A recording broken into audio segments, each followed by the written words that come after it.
திருச்செந்தூர் ஆண்டவனே வேல் முருகா, தினம் உனக்கு நன்றி சொல்வோம் மால் மருகா.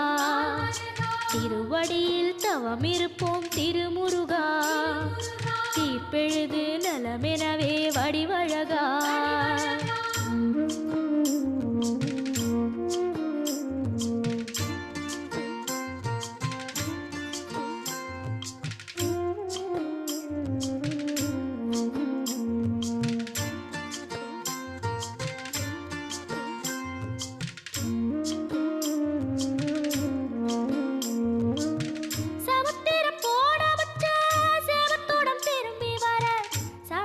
சாமி